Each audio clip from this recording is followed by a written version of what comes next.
வணக்கம் வந்தனம் ஸ்வாகத். நான் உங்கள் சோமஸ் எஸ்கே சித்த மருத்துவர்.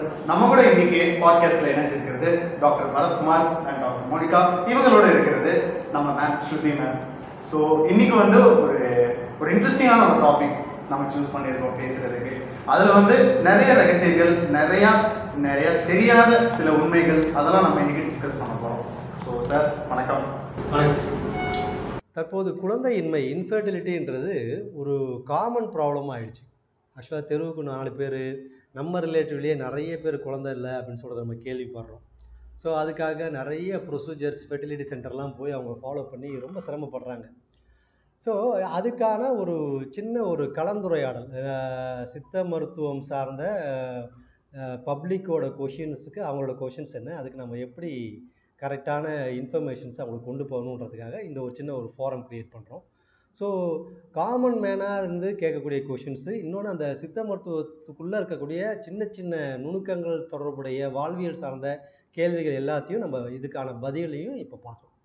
டாக்டர், இப்போ நீங்கள் கேளுங்க, உங்களுக்கு என்ன இந்த ஃபெர்டிலிட்டி ரிலேட்டடாக உங்களுக்கு இருக்கக்கூடிய டவுட்ஸ் எல்லாம் கேளுங்க.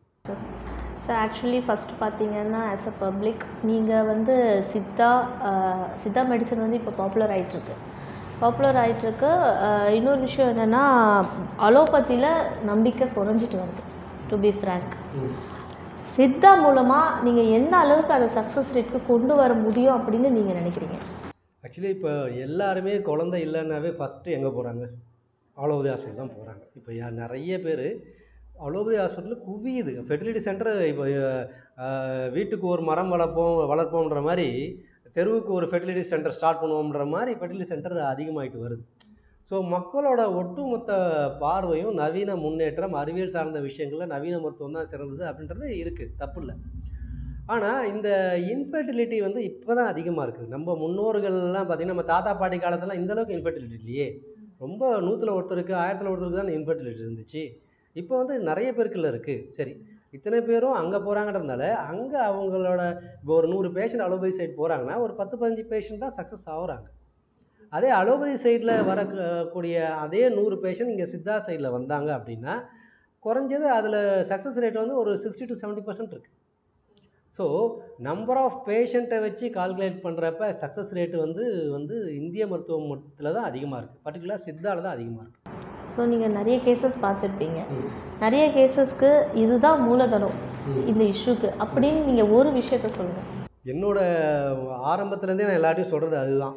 அதாவது இதை சார்ந்த கல்வி, எஜுகேஷன், அதாவது இன்ஃபெர்டிலிட்டியில் நான் நிறைய கேஸ் மருந்து கொடுத்து ட்ரீட் பண்ணதை விட சரியான ஆலோசனை கொடுத்து ட்ரீட் பண்ணது தான் அதிகம். இன்னும் சொல்லப்போனால், ஃபார் எக்ஸாம்பிள் இதை ஹவு டு ஃப்ராங்க் நான் எப்படி சொல்கிறதுன்னு எனக்கு தெரியல, பட் இருந்தாலும் ட்ரை பண்ணுறேன். நம்ம முன்னோர்கள் காலத்துலேருந்து, நம்ம தாத்தா பாட்டி காலத்துலேருந்து ஒரு கேரியிங் மெசேஜ், ஒரு ஆலோசனை நம்ம தாத்தாங்கக்கிட்ட, பாட்டிங்கக்கிட்ட, அதுக்கு முன்னாடிக்கிறவங்ககிட்டலாம் ஒரு கேரியிங் மெசேஜ் இருந்தது.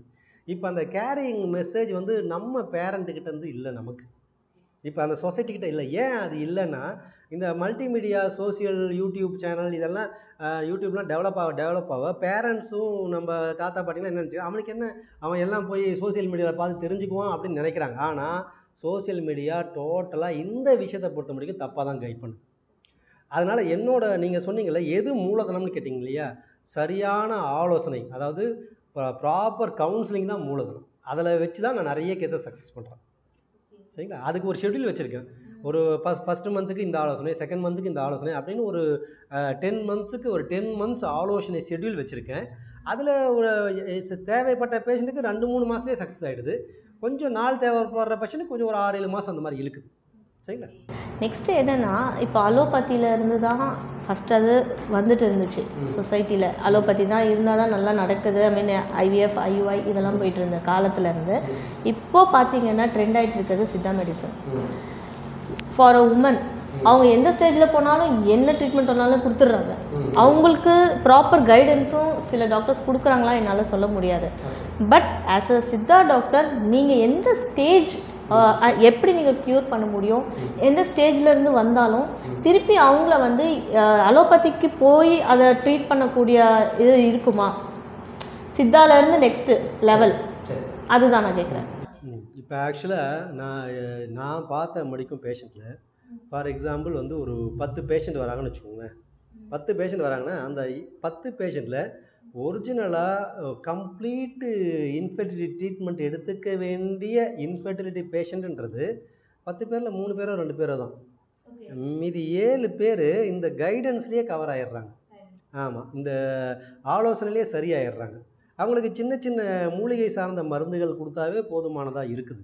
சரி, இப்போ வந்து அலோபதி போயிட்டு சித்தா வரவங்க அந்த கண்டிஷன் நீங்கள் கேட்டீங்க. அலோபதி போயிட்டு இப்போ என்னென்னா சித்த மருத்துவத்துக்கும் நவீன மருத்துவத்துக்கும் உள்ள மிகப்பெரிய வேரியேஷன் என்னென்னா இந்த இன்ஃபெர்டிலிட்டி ட்ரீட்மெண்ட்டை பொறுத்த வரைக்கும் நவீன மருத்துவத்தில் என்ன பண்ணுறாங்கன்னா இந்த ப்ரொஜெஸ்ட்ரான் டேப்லெட்டை கொடுத்து என்ன பண்ணுறாங்கன்னா கொஞ்ச நாளைக்கு பாடியில் ப்ரொஜெஸ்ட்ரான் டாமினேட் பண்ணி அந்த ப்ரொஜெஸ்ட்ரானை வித்ரா பண்ண உடனே ஈஸ்ட்ரோஜன் டாமினேட் ஆகி அதுக்கப்புறம் அவங்களுக்கு அந்த சைக்கிள் நார்மல் ஆகுது.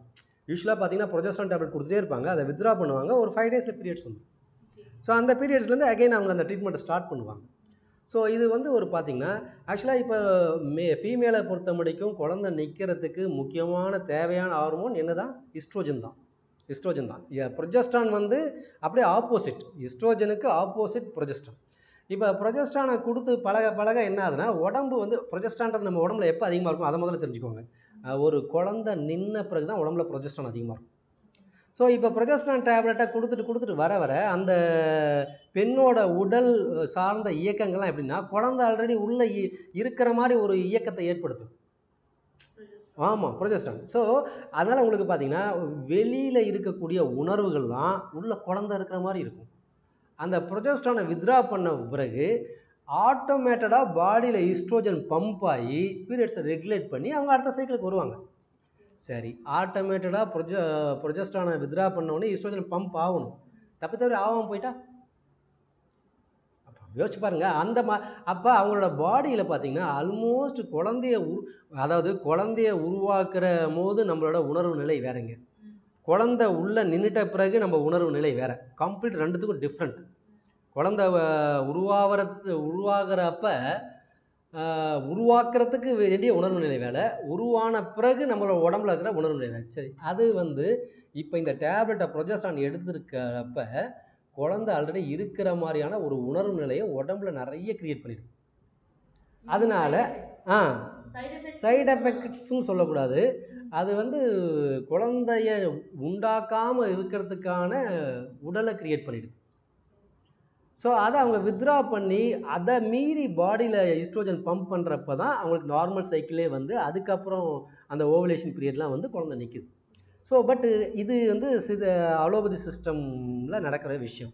இப்போ சித்தா சிஸ்டத்தில் என்ன நடக்குதுன்னா ஸ்ட்ரைட்டாகவே அந்த ஈஸ்ட்ரோஜனை பம்ப் பண்ணுறதுக்கான மெடிசின்ஸ், ப்ரொஜெஸ்ட்ரானை நாங்கள் கேர் பண்ணுறதே இல்லை, ஸ்ட்ரைட்டாகவே ஃபெமைன் கேரக்டர் ஈஸ்ட்ரோஜனை பம்ப் பண்ணக்கூடிய மெடிசன் கொடுக்க ப்ரொஜெஸ்ட்ரான் டாமினன்ஸ் குறைஞ்சி ப்ரொலாக்டின் லெவல் குறைஞ்சி நல்ல ஈஸ்ட்ரோஜன் லெவல் பம்ப் ஆகி அவங்கள நேரடி உணர்வு நிலைக்கு கொண்டு வரும்.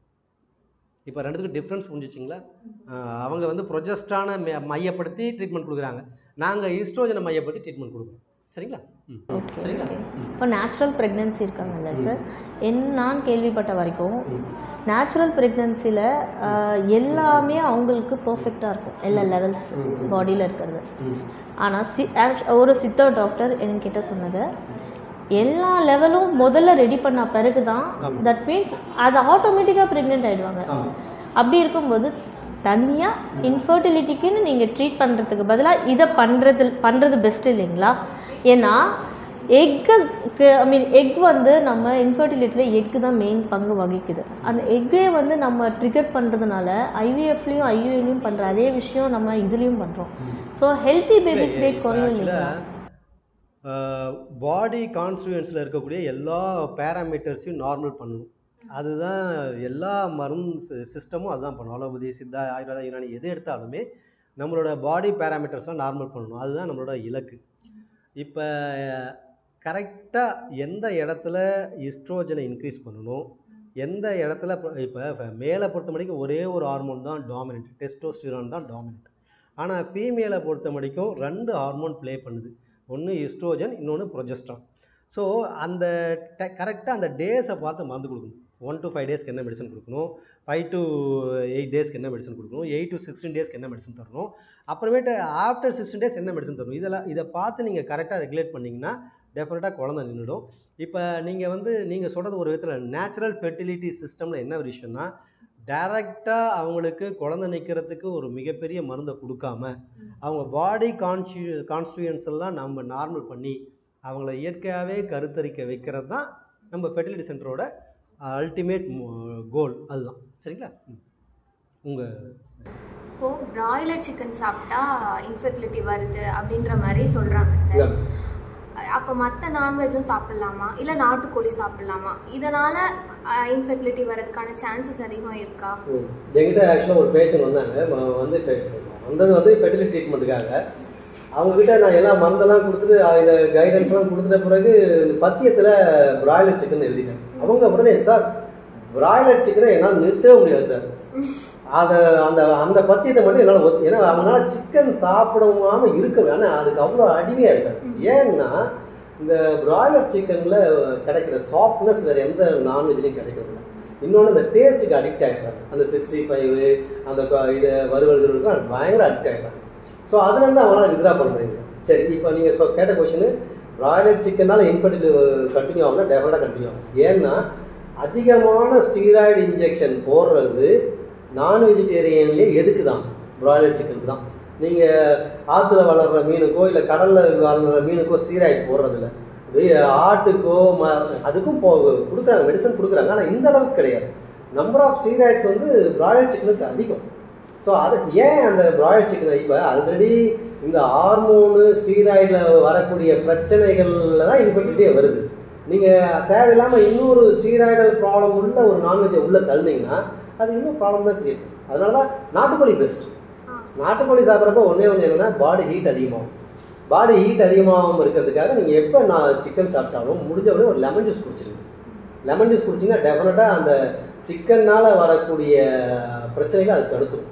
நீங்கள் வேறு வழியில் பிராய்லர் சிக்கன் சாப்பிட்டோன்னா கூட வயிறு மட்டும் நீங்கள் பிராய்லர் சிக்கன் 1/4 கிலோ 1/2 கிலோ சாப்பிட்டீங்கன்னா கூட நல்லா ஒரு லெமன் ஜூஸ் குடிச்சிட்டிங்கன்னா கண்டிப்பாக அந்த சிக்கனால் வரக்கூடிய ஹீட்டோ அந்த சிக்கனால் வரக்கூடிய ப்ராப்ளமோ 50% அவாய்ட் ஆகும். சரிங்களா? சரி, இப்போ பிராய்லர் சிக்கன் நம்ம ஆக்சுவலி ஸ்டீராய்டு கொடுத்து வளர்த்தது ஒரு டைம் பீரியட் இருந்துச்சு. நம்ம ஸ்டீராய்டு கொடுத்து வளர்த்தது பிராய்லர் கோழிலாம் இருந்துச்சு சேல் ஆகணும். பட் இப்போ இருக்கிற டைம் பீரியடில் நம்ம ஸ்டீராய்டு வாங்குறதுக்கான ப்ரைஸ் அமௌண்ட்டுக்கு பாசிபிள் இல்லை. இப்போது ஃபார் எக்ஸாம்பிளுக்கு சொல்கிறேன் சார், ஆக்சுவல் ப்ராப்பர் இது கிடையாது. இப்போ ஒரு ஸ்டீராய்டு வாங்குறதுக்கு அரௌண்ட் ஒரு 1000 rupees ஆகுதுன்னு வச்சுக்கோங்களேங்க சார். இல்லை ஒரு ஸ்டீராய்டு 100 rupees ஆகுதுன்னா அந்த கோழி ஸ்டீராய்டு கொடுத்து வளர்கிறதுக்கு கண்டிப்பாக 1000 ஆகும். ஆனால் அந்த 1000க்கு நம்ம பிராய்லர் கோழி விற்க முடியாது. ஸோ டெக்னிக்கலி இப்போ அந்த ஸ்டீராய்டு கொடுத்து வளர்கிற அந்த ஒரு கான்செப்டே பிராய்லரில் போயிடுச்சு. இப்போ பிராய்லரில் என்ன பண்ணுறாங்கன்னா ஜெனட்டிக்கலி மியூட்டேட்டட் இதை தான் யூஸ் பண்ணுறாங்க. இப்போ ஒரு கோழிக்கு ஒரு 4 குஞ்சு இருக்குன்னா அந்த 4ல் 3 வீக்காக இருக்கும், 1 தான் ஸ்ட்ராங்காக இருக்கும். அப்படின்னா அந்த ஸ்ட்ராங்கான கோழி அதோட ஜீனை சூஸ் பண்ணி அதேற்ற மாதிரி அதில் ஒரு 4ல் 1 ஹெல்த்தியாக இருக்கும், நல்லா ஸ்ட்ராங்காக இருக்கும்.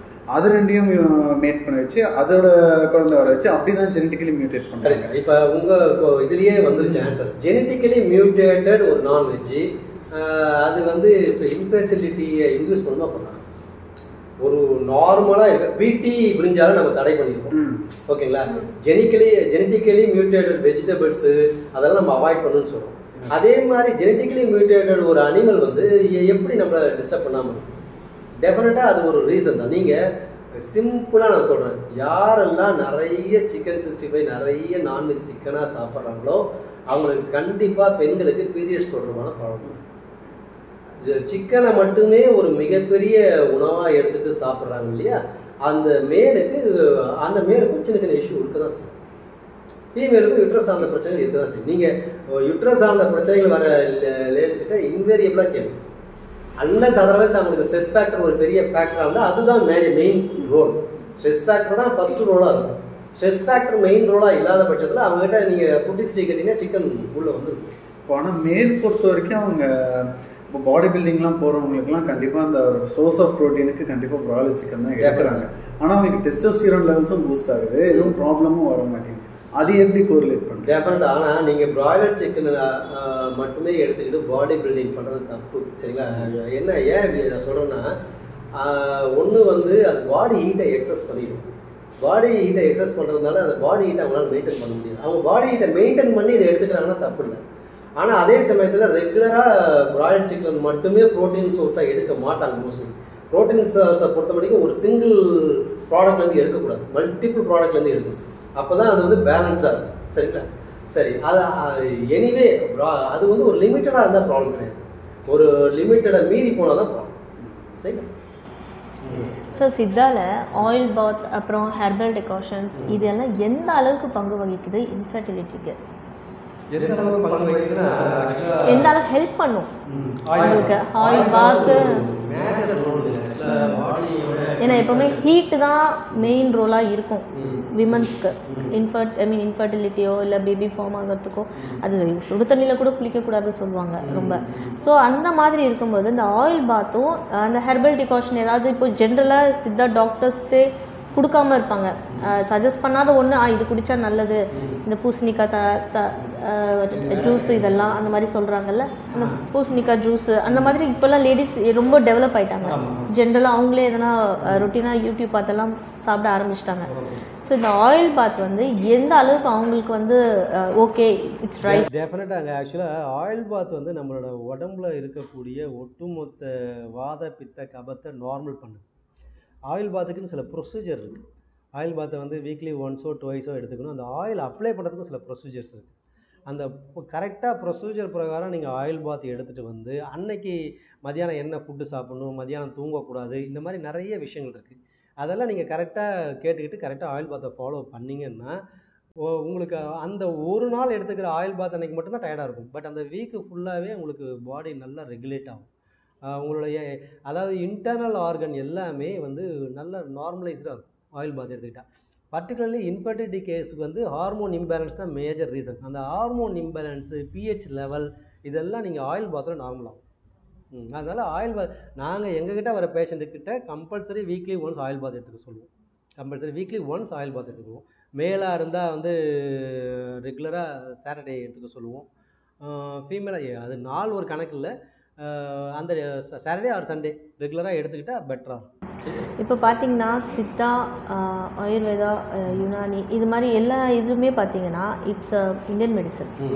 இந்த இந்தியன் மெடிசனில் பட் நீங்கள் அந்த ஃபார்மேஷன் மெடிசன் ஃபார்மேஷன் மட்டும் அந்த காம்பவுண்டெல்லாம் வந்து டிஃப்ரெண்ட்டாக இருக்கும். சிலது வந்து பிடிக்கிற மாதிரி இருக்கும், சிலது டேப்லெட்ஸ் ஹோமியோபதியில் பார்த்தீங்கன்னா குட்டி குட்டி மாத்திரை இருக்கும்.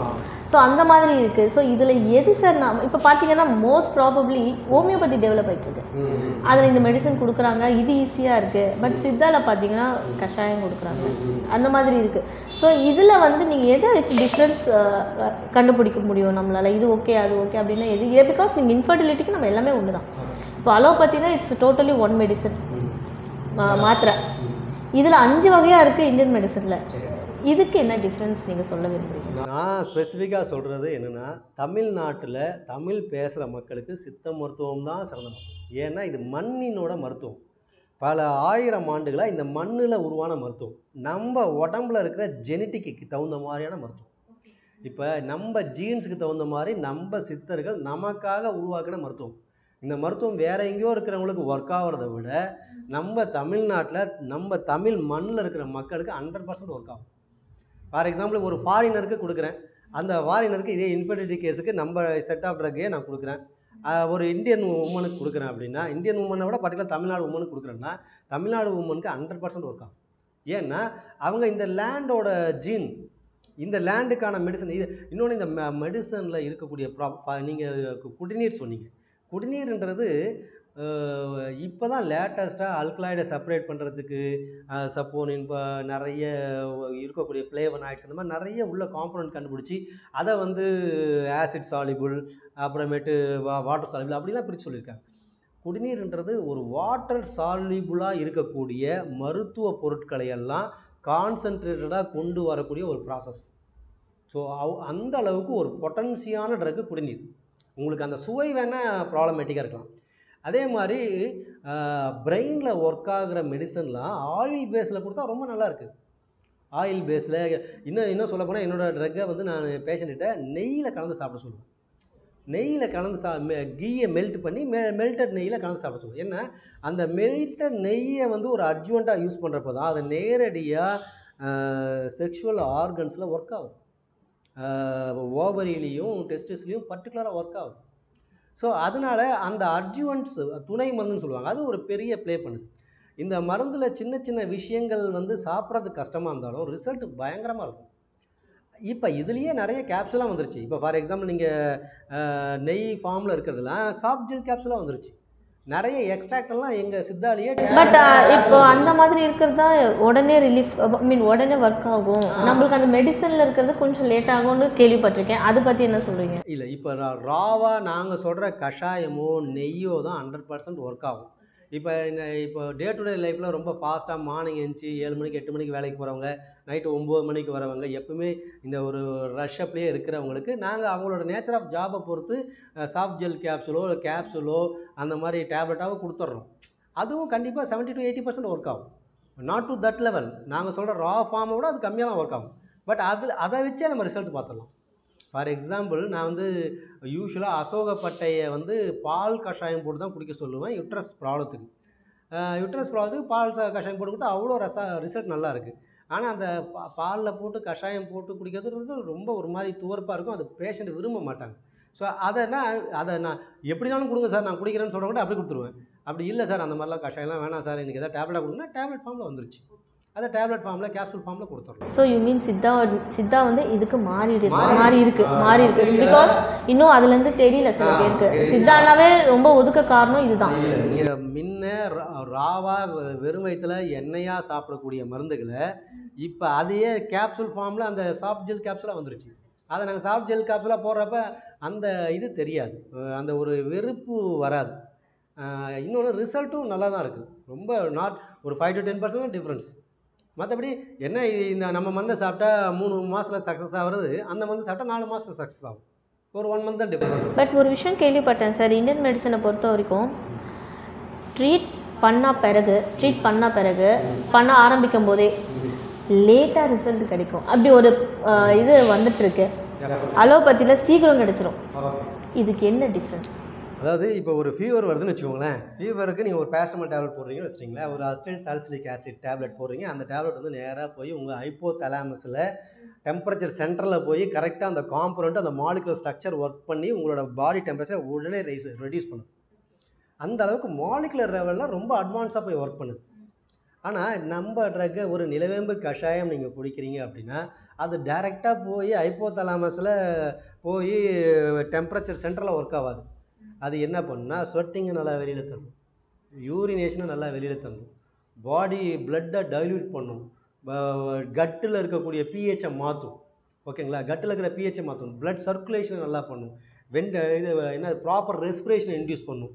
ஓகே, இந்த மாதிரி மல்டிப்புளாக நம்ம பாடியை நார்மல் பண்ணி அதன் மூலயமா பாடி டெம்பரேச்சர் ரெடியூஸ் பண்ணும். ஸோ அதுதான் இப்போ வந்து கரெக்டாக ஒரு ஆளை வந்து ஸ்ட்ரெயிட்டாக போய் அடிச்சுட்டா அது வந்து நவீன மருத்துவம்.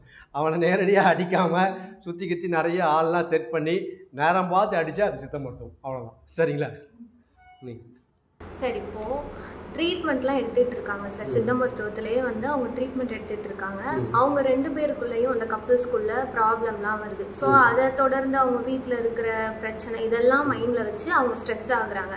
ஸோ அதனால் ட்ரீட்மெண்ட் பாதிக்கப்படுமா? டெஃபினட்டாக சைக்காலஜி தான் வந்து ஒரு மிகப்பெரிய ரோல் இந்த இன்ஃபெர்டிலிட்டியில். நான் அதனால தான் என்கிட்ட வர பேஷண்ட்டுக்கிட்ட முதல்ல நான் சொல்கிற விஷயமே என்னென்னா, குழந்தைக்காக ட்ரீட்மெண்ட் எடுத்துக்கிறீங்க, நீங்கள் எப்பயுமே குழந்தைன்னு யோசிச்சுட்டு இருக்காதீங்க. உண்மையான கணவன் மனைவியாக வாழ்ந்தீங்கன்னா குழந்தை தானாக உங்கள் கைக்கு வந்துடும். அன்பு, பாசம் எல்லாம் விட்டு கொடுக்கறது, எல்லா விஷயத்துலையும் நீங்கள் உண்மையான கணவன் மனைவியாக, நம்ம இலக்கியத்தில் சொன்ன மாதிரி உண்மையான கணவன் மனைவியாக நீங்கள் வாழ்ந்தீங்கன்னா தானாக உங்கள் கை குழந்தை வந்துடும். ஆனால் நீங்கள் வந்து குழந்தை வேணும்னு ஒரு மெக்கானிக்கலாக போனீங்க, குழந்தை நினச்சிட்டாதீங்கன்னா அது ரொம்ப லேட் ஆகும். இது வந்து ஒரு என்ன சொல்கிறது, இதுதான். அதனால் உளவியல் சார்ந்த ஆலோசனைகளை நாங்கள் அந்த மந்த்லி ஷெட்யூல்லே நாங்கள் போட்டு வச்சுருக்கோம். எந்த காரணத்தை கொண்டும் குழந்தை நிற்கணும் அப்படின்னு முடிவு பண்ணிட்டா அந்த கப்புள்ஸ்குள்ளே ப்ராப்ளமே இருக்கக்கூடாது. சின்ன பிரச்சனை கூட இருக்கக்கூடாது, சின்ன வெறுப்பு கூட இருக்கக்கூடாது. அதை அப்பப்பயே பேசி தவிர்க்கணும். ஓகேவா? இன்னொன்று, அவங்கக்குள்ளே க்ரியேட் ஆகிறது அவங்க 2 பேரும் க்ரியேட் பண்ணுறதில்ல. சுற்றி மாமனார் மாமியார் அப்பா அம்மா நான் அவங்கள சுற்றி ஒரு மிகப்பெரிய சர்க்கிள் இருக்கு இல்லையா, அந்த சர்க்கிள் தான் அவங்களுக்குள்ள அந்த ப்ரெஷரை க்ரியேட் பண்ணும். ஸோ அதனால் நான் என்ன சொல்லுவேன்னா, ஒரு கப்புள் வந்து குழந்தை இல்லாமல் இருக்காங்க அப்படின்னா அதுக்கு அந்த கப்புள் மட்டுமே காரணம் கிடையாது. அந்த சுற்றி இருக்கிற ஒரு 15-20 கேரக்டரும் காரணம். ஓகேவா? 15-20 கேரக்டரும் காரணம். இன்னும் சொல்லப்போனால் இந்த விஷயம் நீங்கள் இப்படி கூட யோசிச்சிருக்க மாட்டீங்க. இவங்க பெண் இருக்காங்க இல்லையா, பெண் வீட்டில் அவங்க வீட்டில் யாருக்கோ ஒருத்தவங்களுக்கு உடம்பு ரொம்ப முடியாமல் இருக்கும். ரொம்ப உடம்பு முடியாமல் ரொம்ப டிஸ்டர்ப்டாக இருப்பாங்க. அவங்க மைண்டு அதுலேயே இருக்கும். இவங்க எப்படி கஷ்டப்படுறாங்களே, நம்ம வீட்டில் நம்மளை இப்படி வளர்த்தாங்களே, இப்படி கஷ்டப்படுறாங்களே, அவங்க மைண்ட் அதுலேயே இருந்தால் அது ஒரு மேஜர் ரீசன் குழந்தை நிற்காமல் இருக்குது. ஸோ ஸ்ட்ரெஸ் ஃபேக்டர்ன்றது சுத்தமாக இருக்கக்கூடாது. அதை தவிர்க்கிறதுக்கு அதுக்கான ஆலோசனைகள், அதுக்கான முத்ராஸ், அதுக்கான விஷயங்களை அந்த ஆலோசனை நாங்கள் கண்டிப்பாக சொல்லுவோம். சார், இப்போது மெடிசன் கொடுத்துட்டு சித்தாவில் பார்த்தீங்கன்னா மெடிசன் கொடுக்குறாங்க, இன்டேக் பண்ணிக்கிறோம். So we can feel the treatment. But வர்மாவில் இது எந்த அளவுக்கு பங்கு வகிக்குது? இது நான் கேட்டதே கிடையாது. பிகாஸ் வர்மமால் ஒரு இன்ஃபர்டிலிட்டியை ட்ரீட் பண்ண முடியும்ன்ட்டு நான் சொல்கிறீங்க. அது எப்படி? ஆக்சுவலாக நம்ம முதல்ல இன்ஃபர்டிலிட்டி டெவலப் ஆகுதுனாவே அவங்க உடம்புல வந்து வாத பித்த கபம், அந்த வாத பித்த கபம் சமநிலையில் இல்லைன்னா, அதாவது வாதம் ஒரு மாத்திரை இருக்கணும், பித்தம் அரை மாத்திரை, கபம் கால் மாத்திரை, அது ஒரு ரேஷியோ இருக்குது. அந்த மாதிரியான ஒரு சமநிலையில் உடம்புல இல்லைன்னா அதை சமநிலைப்படுத்துறதுக்கு நிறைய வர்ம புள்ளிகள் இருக்குது, வர்ம முறைகள் இருக்குது. அந்த வர்ம முறைகளை தொடர்ச்சியாக பண்ண அவங்க உடம்புல அந்த வாத பித்த கபம் நார்மலான அவங்க இயல்ப பெற்றிருக்காங்க. அதாவது ஒரு வர்மத்தினால குழந்தை நிற்குதுன்னு இல்லை, அவங்க உடம்பை இயல்பாக்குவதன் மூலம் அவங்க குழந்தை நிற்கும். அதில் இன்னும் ஸ்பெசிஃபிக்காக போனால், நான் ஆல்ரெடி இப்போ பேசுகிறேன், என்ன சொல்கிறேன், ஸ்ட்ரெஸ் தான் ஒரு மேஜர் ஃபேக்டர். உங்கள் ஸ்ட்ரெஸ்ஸை நார்மல் பண்ணுறதுக்கு வர்மா ஒரு மிகப்பெரிய ரோல் ப்ளே பண்ணும். வர்மா வந்து உங்கள் ஸ்ட்ரெஸ்ஸை நார்மல் பண்ணும். ஸ்ட்ரெஸ்ஸை நார்மல் பண்ணால் கண்டிப்பாக குழந்தை. நான் நிறைய இன்ஃபர்டிலிட்டி பேஷண்ட்கிட்ட நான் வரப்போ முதல்ல அந்த பேஷண்ட் என்ன சொன்னேன்னா, மேலாகட்டும் ஃபீமேலாகட்டும் உங்கள் முட்டிக்கு கீழே வலி இருக்கக்கூடாது. முட்டி இருக்கு இல்லைங்களா, முட்டிக்கு கீழே வலி இருக்கக்கூடாது. முட்டிக்கு கீழே வலி இல்லாத ஒரு வாழ்க்கையை நீங்கள் ரெகுலராக வாழ்ந்துட்டு வந்தீங்கன்னா உங்களுக்கு குழந்தை வந்து நிற்கிறது ஈஸியாக இருக்கும். ஆனால் முட்டிக்கு கீழே எப்பயும் வலியோடையே நீங்கள் சுற்றிட்டு இருக்கீங்கன்னா உங்களுக்கு குழந்தை நிற்கிறது லேட்டாகும். ஏன் முட்டிக்கு கீழே சொல்கிறேன் அப்படின்னா, இந்த காப் மசில்ஸில் பெயின் இருக்குன்னா உங்களுக்கு கால்சியம் டெஃபிஷியன்சி இருக்குன்னு. அங்கே கிராம்ஸு, அங்கே வந்து நடக்கும்போது வலி கொள்வது, அதெல்லாம் related with calcium deficiency, iron deficiency, anaemia, அதெல்லாம் அந்த இடத்துல வந்துடும். அதே மாதிரி ரொம்ப நடக்கிறதுனால வரும்ன்றீங்களா? நடக்கிறதுனால இல்லை, ஒர்க்குல வர்றது நடக்கிறதுனால வலியெல்லாம் ஒரு விஷயம் கிடையாது. இயல்பாக சும்மா இருக்கிறப்பே வலிச்சா அதான் பிரச்சனை. சும்மா தான் வீட்டில் இருக்காங்க, சும்மா தான் உட்காந்துக்கிறாங்க, ஆனால் முட்டிக்கீழே வலிச்சிட்டே இருக்குன்னா அப்போ என்ன ரீசன்? ஸ்ட்ரெஸ் அதிகமாக இந்த ஆக்டிவ் ஸ்டெண்டாக வலி இருக்கும். அதாவது குதிக்காலுக்கு மேலே வலி இருக்கும். குதிக்கால வலி இருக்கும். அதிக ஸ்ட்ரெஸ் இன்க்ரீஸ் ஆகும் பாதத்தில் வலி அதிகமாகும். ஓகேங்களா? ஸோ உங்களோட கம்ப்ளீட் இண்டிகேட்டர் எதுனா அந்த முட்டிக்கு கீழே இருக்கக்கூடிய காப் மசில்ஸு, ஆக்டிவ் ஸ்டெண்டான், இது வந்து டோட்டல் சோல், பாதம், இந்த இடத்துல எந்த இடத்துலையுமே வலி இல்லாமல் இருக்கணும். வலி இல்லாமல் இருக்கிறதுக்கு சில வர்ம புள்ளிகள் நாங்கள் ஆக்டிவேட் பண்ணுவோம். அதை எப்படி ஆக்டிவேட் பண்ணுறதுன்னு சொல்லி தருவோம். அதை எப்படி இன்னும் சிம்பிளாக சொல்ல போனால், உங்கள் காலை நீங்கள் டெய்லி ஒரு 10 நிமிஷம் 15 நிமிஷம் பிடிச்சி விட்டு வலி இல்லாமல் மசாஜ் மாதிரி நீங்களே பண்ணிக்கிட்டு நைட்டு தூங்கிட்டீங்க அப்படின்னா ஃபியூச்சரில் நம்ம யார் காலையும் பிடிக்க வேண்டாம். நம்ம காலை நம்ம பிடிச்சிக்கிட்டா ஃபியூச்சரில் யார் காலையும் நம்ம பிடிக்க வேண்டாம். ஸோ இதுதான் சிம்பிள் லாஜிக். அதனால நம்ம என்ன நினைச்சுக்கோன்னா, அக்குபஞ்சர் போக சொல்றீங்களா? அது வேறயா சார்? அக்குபஞ்சர் இன்னொருத்தங்க நமக்கு இல்ல சார், அதுவும் நீடல் ட்ரீட்மெண்ட் தானே. It's needle treatment. அது ஒரு கையில ஊசில எடுத்து நைட் குத்திக்க வேண்டாம். சரிங்களா? உங்களுக்கு சாதாரணமா பிடிச்சி விட்டாவே போதும். ஆனா நம்ம என்ன தெரியுமா பண்ணுவோம், கால் நேரம் வலிக்கு தூங்கி வச்சா சரியாயிடும் அப்படின்னு சொல்லிட்டு படுத்து தூங்கிடுவோம். காலில் எந்திரிக்கப்பே கால் வலியோட இருக்கும். வலி லைட்டாக தான் வலிக்குது, வேலை செய்யலாம். ஆனால் நான் என்ன சொல்றேன்னா, வலி இல்லாம ஆக்கி படுங்க. காலில் எந்திரிக்கும் போது வலி இல்லாம எந்திரிக்கும். இது ரெண்டும் நீங்க பண்ணிட்டீங்கன்னா இந்த விஷயத்துல தப்பிச்சிடலாம். ஓகே. நீங்க இப்ப சித்தா, இந்த யுனானி, ஹோமியோபதி அதெல்லாம் இருக்கு இல்லைங்களா, இது எந்த பேஷண்ட்டாக எப்படி எதை வந்து நீங்கள் அதை இம்ப்ளிமெண்ட் பண்ணுவீங்க? என்ன சித்தா இம்ப்ளிமெண்ட் பண்ணுவீங்களா, வர்மம் இம்ப்ளிமெண்ட் பண்ணுவீங்களா, அது எப்படி டிஃப்ரென்ஷியேட் பண்ணுவீங்க? நான் ஆரம்பத்திலே சொல்லிட்டேன். இப்போ நான் இந்த இன்ஃபர்டிலிட்டி கேஸை பொறுத்த வரைக்கும் நான் முதல்ல சொல்கிறது வந்து இந்த ஆலோசனை தான், கவுன்சிலிங் தான். இங்கே எஜுகேஷன் தான் இல்லை. நான் தான் சொல்கிறேன், இல்லை உங்கள் சைடில் சொல்கிறேன், என்னோட சைடில் ஃபஸ்ட்டு நான் இம்ப்ளிமெண்ட் ட்ரீட்மெண்ட். இப்போ நம்ம இப்போ போகிறீங்க, சித்தாக்குன்னு வந்திருக்காங்க, ஸோ இவங்களுக்கு வந்து இதை கொடுக்கலாம் அப்படின்னு யூ வில் டிசைட், ரைட்? அப்படி டிசைட் பண்ணும்போது நீங்கள் என்ன சித்தாலேயே கொடுத்துட்ருப்பீங்களா? அவங்கள எப்படி டிஃப்ரென்ஷியேட் பண்ணுவீங்க? ஓகே இவங்களுக்கு வந்து நம்ம வர்மம் பண்ணிக்கலாம், இல்லைன்னா நம்ம கொஞ்சம் ஆயுர்வேதா எடுத்துக்கிட்டோம். ஏன்னா இப்போது அந்த இந்தியன் மெடிசன்லேயே இந்த மெடிசன் இதுக்கு கேட்கும்ன்றது நான் கேள்விப்பட்டிருக்கேன். இந்த பாடி லெவலுக்கு இது நம்ம சீக்கிரம் செட் ஆகும் அப்படின்றது நம்ம டாக்டர்ஸ் சஜஸ்ட் பண்ணுவாங்க. ஆக்சுவலி சித்தா டாக்டரே வந்து ஆயுர்வேதா மெடிசன்ஸ்ல இது கொடுக்க வாய்ப்பு இருக்கு இல்லைங்களா? அது மாதிரி கேட்குறேன், இந்த பேஷண்ட்டுக்கு இதை இப்படி கொடுக்கலாம் அப்படி கொடுக்கலாம் எப்படி நீங்கள் எடுத்துக்கிட்டு? பேஷண்ட் வந்து இன்ஃபர்டிலிட்டி பேஷண்ட்டு ஃபார் எக்ஸாம்பிள் ஒரு மேலை பொறுத்த முடிக்கும் ஒரு கவுண்ட் கம்மியாக இருக்குது, ஃபீமேலை பொறுத்த முடிக்கும் இருகலர் பீரியட்ஸ் இருக்குது. அப்போ முதல்ல அதை ரெகுலேட் பண்ணுறதுக்கு நான் ஃபஸ்ட்டு கையில் இருக்கிறது ஹெர்பல் தெரப்பி தான். முழுக்க மூலிகைகள் தான். ஓகே, முழுக்க வெறும் சின்ன மூலிகைகளை கொடுத்தே அவங்களை குணமாக்க முடியுமா அப்படின்னு ஃபஸ்ட்டு ட்ரை பண்ணுவோம். ஓகே, அந்த மூலிகைகளே குணமாக்க முடியல அப்படின்னா மூலிகைகளுக்கு அடுத்த மருந்துகள், பற்பங்கள், செந்தூரங்கள், அந்த மாதிரி போகும், மெழுகுகள், அந்த மாதிரி எண்ணெய்கள், அந்த மாதிரி மருந்துகள் செகண்ட் ரவுண்டில் போகும். ஸோ அதை கொடுக்க முடியல அப்படின்னா தேர்டில் தான் நிறைய வர்மம் பாயிண்ட்ஸ் இன்ட்ரடியூஸ் பண்ணுவோம். ஸோ வந்தவுடனே அவங்களுக்கு என்ன செல்ஃபாஸில் வர்ம பிள்ளைகள்லாம் சொல்லி கொடுத்துருவோம். ஓகே, அதெல்லாம் சொல்லிக்கிறேன். ஸோ இந்த வர்மமும் இந்த சித்த மருத்துவ மூலிகைகளும் பேரலாக ஃபஸ்ட்டு ஸ்டார்ட் பண்ணிவிட்டு மருந்தை பொறுத்த முடியும் இயல்பான மூலிகை மருந்துலேயே குணமாக்க முடிஞ்சால் குணமாக்கிடுவோம். அப்படி இல்லைன்னா கொஞ்சம் பெரிய மருந்துகள் அவங்ககிட்ட கன்சர்ன் வாங்கிட்டு தான் கொடுப்போம். ஓகே, இப்போ ஸ்டார்டிங் லெவல் சார் அது நீங்கள் சொன்னது. ஐவிஎஃப் பண்ணிட்டேன், ஐயூஐ பண்ணிட்டேன், எதுவுமே சக்ஸஸ் ஆகலை, அப்போ என்ன பண்ணுவீங்க?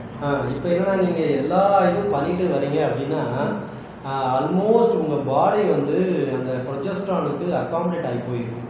அந்த தெரப்பியில் ஹார்மோன்லாம் நிறைய இம்பேலன்ஸ் ஆகிடும்.